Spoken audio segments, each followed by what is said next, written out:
হুগলির বিএলআরও অফিসে নাকের ডগায় চলছে পুকুর ভরাট। ঘটনাটি হুগলি চুঁচুড়া পৌরসভার ৩ নম্বর ওয়ার্ডের সংলগ্ন মানুষপুর পূর্বায়নে। ৩ নম্বর ওয়ার্ডের একাধিক এবং আরও সেই পুকুর ভরাটের অভিযোগ পেয়ে অভিযানে চুঁচুড়ার বিধায়ক অসিত মজুমদার। স্থানীয় মানুষদের দীর্ঘদিনের অভিযোগ এবং প্রাক্তন ৩ নম্বর ওয়ার্ডের জনপ্রতিনিধি সুনীল মালাকারের অভিযোগ পেয়ে আজ বিধায়ক উক্ত পুকুরগুলি ভরাট কিভাবে হচ্ছে তা খতিয়ে দেখার জন্য এলাকায় উপস্থিত ছিলেন। যথেষ্ট শোরগোল পড়ে যায় গোটা এলাকা জুড়ে। বিধায়ক জানান, আমি কোনোভাবেই পুকুর ভরাট করতে আমার বিধানসভায় দেব না। মুখ্যমন্ত্রী অফিস সহ আধিকারিকদের বিরুদ্ধে অসন্তোষ প্রকাশ করতে দেখা গিয়েছিল ও তারই ফলস্বরূপ আজকে বিধায়ক জানান যে সম্পূর্ণ বিষয়গুলি নিয়ে আমি বিধানসভায় পেশ করব। সামনেই রয়েছে হুগলি ভূমি সংস্কার আধিকারিক এর দপ্তর, তার ফলে উঠছে নানান প্রশ্ন। বিভিন্ন পুকুর ভরাট করে মানুষদের তা বিক্রির জন্য প্রস্তাবও দেওয়া হচ্ছে বলে জানান বিধায়ক। বিদায় করেন সম্পূর্ণভাবে একটি অসাধু চক্রের দ্বারা বিষয়গুলি ঘটছে, তা আমি সম্পূর্ণভাবে খতিয়ে দেখব। দাদা, বিগত 3টে ওয়ার্ড মানে 3 নম্বর ওয়ার্ডে একাধিক পুকুরে আপনি আসছেন, আজকে পুকুর ভরাটের অভিযোগ পেয়ে কি বলবেন? শুনুন, এখানে আমাদের কাউন্সিলর ছিলেন সুনীল মালাকার। সে থাকার সময় এই পুকুরগুলো কোনোভাবেই ভরাট হচ্ছিল না, ও কমপ্লেন করেছিল। কিন্তু আমার কাছে 4-5 দিন আগে খবর আছে যে এখানে দুটো পুকুর শুধু ভরাট হচ্ছে না, অলরেডি বিক্রি করার জন্য প্রস্তাব যাচ্ছে। আমি আজকে যার জন্য এলাম, মালাকারও আছে আমার সঙ্গে, আমরা এগুলো দেখলাম। বিধানসভা চলছে, সোমবারের মধ্যে আমি বিএলআরওর কাছে কমপ্লেন জমা দেব। এগুলো পূর্বের অবস্থায় ফিরিয়ে আনা, এবং এটা একটা ভালো পুকুর। আমরা এধারে পার বাঁধাবো। যারা এলাকার সিনিয়র সিটিজেন তাদের বসার ব্যবস্থা করব, যেরকম চুঁচো মাঠে করেছি আমি এখানে তাদের বসার ব্যবস্থা করব। এবং পারলে যদি পাড়ার কোনো রেজিস্টার্ড ক্লাব দায়িত্ব চায়, আমরা তাদের সুইমিং পুল করার জন্যও পারমিশন দেবো। কি বলবেন, আপনারই তো কাউন্সিলর এখানে রয়েছে, তিনি কি খেয়াল রাখেন না এলাকাগুলি? দেখুন, এটা এই ওয়ার্ডটা খুব বড় ওয়ার্ড, প্রায় 34-35টা পাড়া, 42খানা পাড়া। অসুবিধা হচ্ছে, আমি কথা বলবো। দাদা, আপনি বলেন বিগত দিনে আপনারই প্রাক্তন কাউন্সিলর এগুলো মানে বিষয়ে অবগত ছিল, কিন্তু বর্তমানে দেখা যাচ্ছে কিন্তু 3 নম্বর ওয়ার্ডে একাধিক পুকুরের এরকম অভিযোগ আপনি আসছেন। অভিযোগ যখন এসছে, আপনারা তো জানেন আজকে থেকে নয়, অভিযোগ এলে আমি সেগুলো নিজে দেখি এবং ব্যবস্থাও নিই। এগুলো যখন দেখে গেলাম, ব্যবস্থা হবে। যেসব পুকুর মালিক নিজেদের পুকুর থাকা সত্ত্বেও সংস্কার করে না, তাদের বিরুদ্ধে কি কোনো ব্যবস্থা নেওয়া দরকার নয়? আইন আছে, আইন আছে, আইন প্রয়োগ হবে। এতে ইচ্ছাকৃত মালিকরাই করে। মালিকানা পুকুরগুলো মালিকরা ইচ্ছা করে ব্যবস্থা করে যাতে এইভাবে ভরাট হয়ে যায়, তাতে তার বিক্রি করতে সুবিধা হবে। এই সুবিধা বাংলায় মামাটি মানুষের সরকার থাকার সময় নজরে এলে হবে না। স্থানীয় নেতৃত্ব আপনাকে এতদিন কেন জানায়নি? দেখুন, কমিউনিকেশন গ্যাপ হতে পারে, কমিউনিকেশন গ্যাপ হতে পারে, বাট যারা জানিয়েছে তাদের আমি ধন্যবাদ দিই এবং এগুলো ব্যবস্থা হবে। ভাই, দেখা গেল যে একদম স্থানীয় পুকুরের একটা ভরাটের অভিযোগ পেয়ে আজকে বিধায়ক এলো আপনাদের এলাকায়, কি ব্যাপারটা একটু যদি প্রসঙ্গটা বলেন।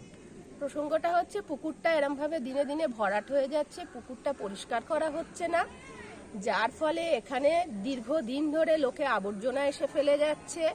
কেউ গাড়ি নিয়ে এসে ফেলে যাচ্ছে, কেউ মোটর সাইকেলে করে যাচ্ছে, ফেলে যাচ্ছে। যার ফলে আমরা পাশে থাকি, কেউ কুকুর মরা, কেউ ছাগল মরা, বিড়াল মরা এনে ফেলে যাচ্ছে। তখন সেগুলো পয়সা দিয়ে আমাকেই পরিষ্কার করাতে হয়, আশপাশে আর কেউ দেয় না। কারোর আমার পাশের বাড়ি এরা থাকেই না, যদি থাকে উনি দেন, তা নাহলে বেশিরভাগ সময়ই আমাকে করাতে হয়। তারপর পুকুর থেকে বিষধর সাপ ঢুকে যাচ্ছে বাড়ির মধ্যে।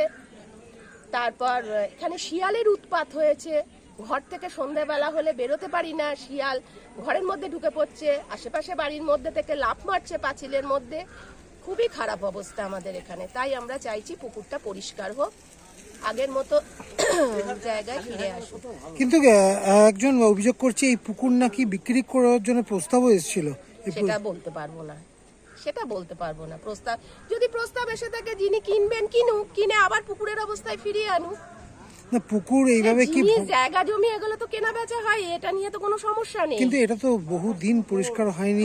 বহুদিন হয়নি। তাহলে এটা নাকি এলাকাবাসী অভিযোগ করছে যে আপনারাও বলছেন যে এটা দীর্ঘদিন আস্থা করে পরিণত হচ্ছে। হ্যাঁ, সেটাই হচ্ছে। কি হচ্ছে এটা তো বোঝা যাচ্ছে, এটা পুকুর বোঝা যাচ্ছে। তা আজ বিধায়ককে কি বললেন? না, ওনাকে বলা হয়েছে, উনি বলেছেন পরিষ্কার করে দেবেন। ঠিক। এবার কি নাম আমরা আপনার? আশা রাখছি বর্ণালী মিত্র। কারণ মানুষের প্রচন্ড অসুবিধার মধ্যে পড়তে হচ্ছে। দেখুন, এ তো আমার নলেজে ছিল না। আমাকে গত পরশু এলাকার এক ভদ্রলোক ফোন করলেন।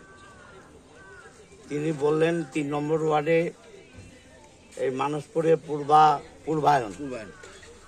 পূর্বায়নের এখানে রাস্তার উপরে একটা পুকুর, এখানে এসে জানলাম ভেতরেও একটা পুকুর, এবং আরও এগিয়ে শুনছি আর একটা পুকুরও ভরাট হচ্ছে।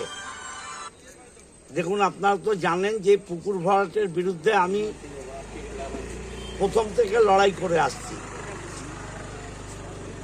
গাছ কাটা এবং পুকুর ভরাট এ দুটো একটা মাফিয়া গ্রুপ তৈরি হয়েছে। এরা আইন কানুন তোয়াক্কা না করে এসব করছে। আমার কাছে যখন খবর এলো, ভরাট আমি করতে দেব না, এটা খনন করার জন্যে যা যা ব্যবস্থা নেব। আমি এলাকার মানুষের কাছে দাগ নাম্বার, খতিয়ান নাম্বার চাইছি দুটো পুকুরেরই এখানে।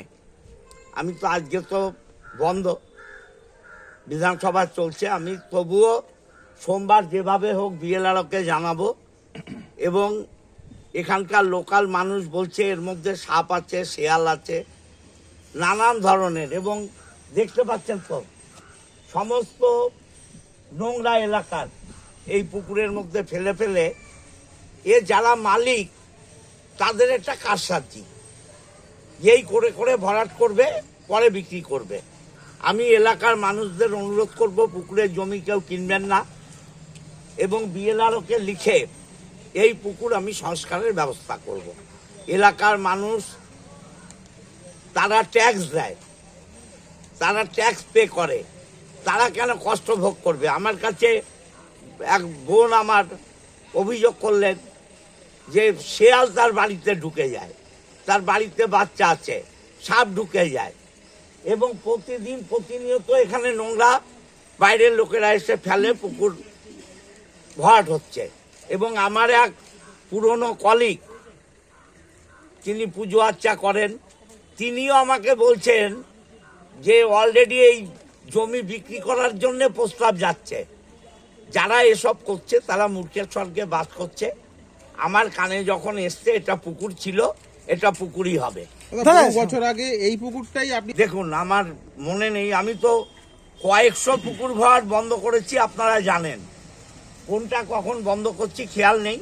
এটা সোমবার আমি বিএলআরওকে লিখব, এর দাগ নাম্বার, খতিয়ান নাম্বার আমি নিচ্ছি। আমার এক কলিগ দেবে, এখানে বললো দাগ নাম্বার, খতিয়ান নাম্বার দিলেও ভালো, না হলে আমি সোমবার জোগাড় করে নেব।